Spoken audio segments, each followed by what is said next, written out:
GD Vicarja is Misha Shannog McCaul is Misha Las Uchtron and Common Gillock Knoxville.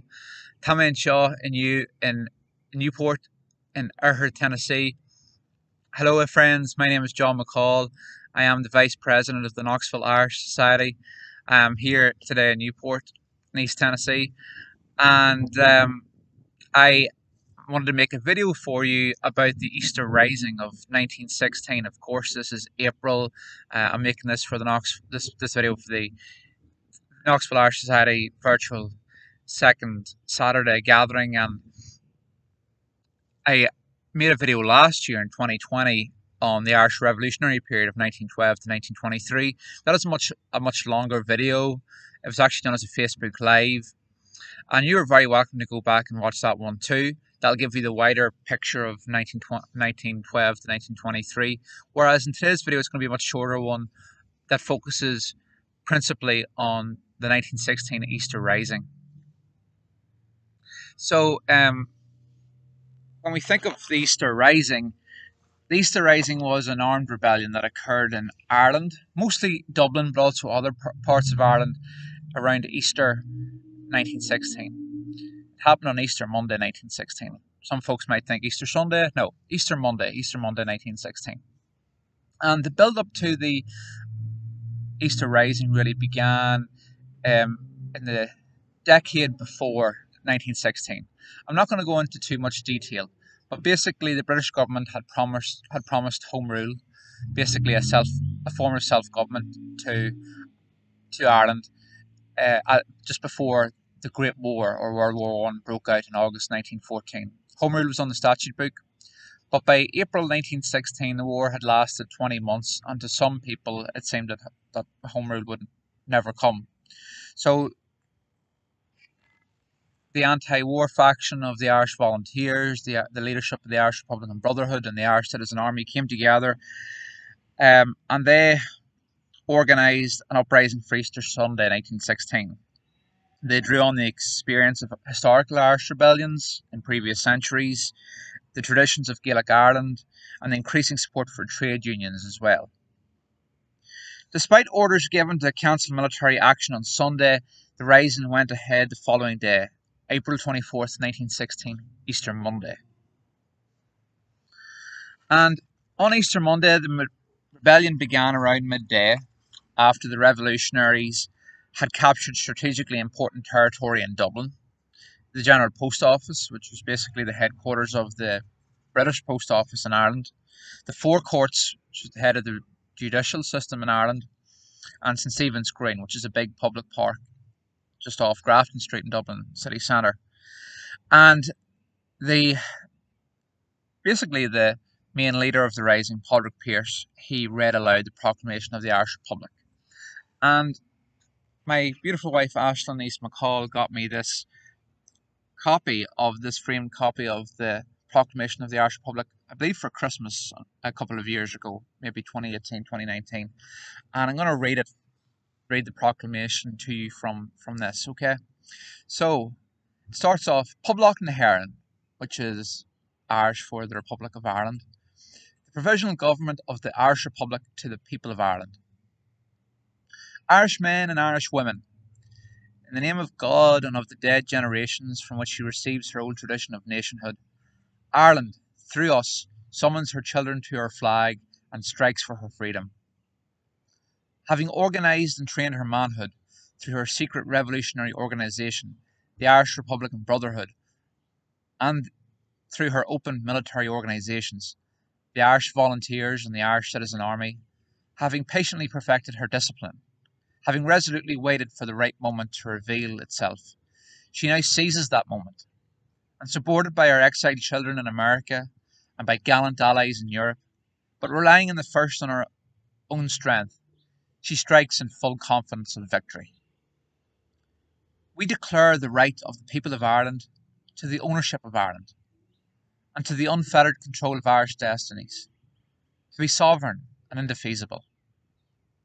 The long usurpation of that right by a foreign people and government has not extinguished the right, nor can it ever be extinguished, except by the destruction of the Irish people. In every generation, the Irish people have asserted their right to national freedom and sovereignty. 6 times during the past 300 years, they have asserted it in arms. Standing on that fundamental right, and again asserting it in arms in the face of the world, we hereby proclaim the Irish Republic as a sovereign, independent state, and we pledge our lives and the lives of our comrades in arms to the cause of its freedom, of its welfare, and of its exaltation among the nations. The Irish Republic is entitled to, and hereby claims, the allegiance of every Irish man and Irish woman. The Republic guarantees religious and civil liberty, equal rights and equal opportunities to all its citizens, and declares its resolve to pursue the happiness and prosperity of the whole nation and of all its parts, cherishing all the children of the nation equally, and oblivious of the differences carefully fostered by an alien government which have divided a minority from the majority in the past. Until our arms have brought the opportune moment for the establishment of a permanent national government representative of the whole people of Ireland and elected by the suffrages of all her men and women, the provisional government hereby constituted will administer the civil and military affairs of the Republic in trust for the people. We place the cause of the Irish Republic under the protection of the Most High God, whose blessing we invoke upon our arms, and we pray that no one who serves that cause will dishonour it by cowardice, inhumanity, or rapine.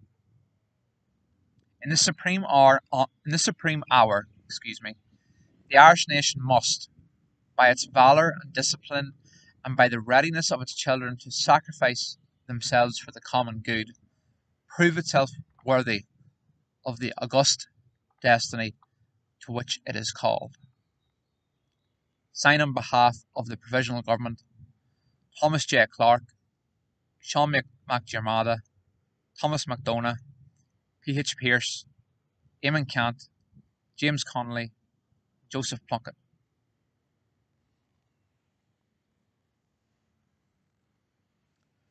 As I was saying earlier, Dublin was the centre of the uprising, although rebels also mobilised in Ireland's south and west. Although the British government was initially surprised after declaring martial law in Ireland, it swelled its military ranks in the city from 1,200 to 16,000 over the course of Easter week, and gradually retook the rebels' positions. Indeed, at the start of the uprising, Easter Monday is a day which is the day usually of the Irish Grand National at Ferryhouse, the big, well-known horse racing competition in Ireland, and there was hardly many people around Dublin Castle, around Dublin. Any soldiers that were there had basically gone out to Ferryhouse for the day, and the and Dublin was practically empty in terms of British British Army strength. But by the end of the week, they swelled their ranks. They brought in artillery and were able to retake the rebels' positions.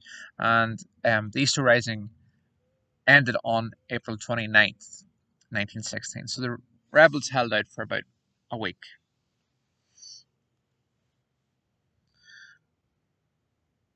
In terms of the consequences of the Easter Rising, initially the public attitude to the rebels had been deeply unfavourable. However, this unfavourable public attitude reversed, mainly due to the harsh British military response. In addition to the internment of 1,836 men under the Defence of the Realm Act, the British military leadership arrested 3,430 men and 79 women. Most of these people that were arrested were later released, having had no role in the rebellion. And they also executed 14 rising leaders and participants by firing squad over 10 days. So people were reading about these wrongful arrests, they were reading about the internment of these people, and the executions happening by firing squad that were happening in Kilmainham jail and the prison yard, and this constant drip of news about fellow Irish people being executed by the British government. Support for the political party Sinn Féin, which is basically an Irish term for we are, meaning we ourselves, rocketed after it was incorrectly blamed by the British and Irish newspapers for the rebellion. Sinn Féin, previously a movement that advocated a dual monarchy system of government, was reorganised by relatives and colleagues of the rising's leaders and sought to establish an independent Irish republic. The party intended to achieve this by acts of political protest, for example, hunger strikes, contesting by elections, which in the United States are known as special elections, and following the policy of abstentionism from the House of Commons in London. A few years later, in 1918, when there was a chance that a conscription might be introduced in Ireland, Sinn Féin, along with the leadership of the Catholic Church in Ireland and the leadership of the other Irish party, the Irish Parliamentary Party, they all came together to oppose the conscription in Ireland, i.e., the forcible entry into the British government, into the British Army of Irish people against their will, whether they wanted to or not, essentially. So you could look, at further events in in the aftermath of 1916 as being a consequence of the Irish, as a consequence of the Easter Rising. In short, the Easter Rising was a failed military endeavor, but a enduring political success. Basically, was a landmark moment. It was marked a watershed in Irish history, and eventually Ireland became a free state, became a dominion of the British Empire in 1922. And then it went on to, the southern 26 counties went on to achieve their independence from Britain in 1949 in the aftermath of World War II. Of course, 6 counties of Ireland, Antrim, Armagh, Down, Derry, Fermanagh and Tyrone, are still part of the United Kingdom right now, and they're known as Northern Ireland. But you never know what the future holds. But of course, the Easter Rising has a special place in Irish history. I think, regardless of whatever your political view is, it's a watershed moment that can't be denied.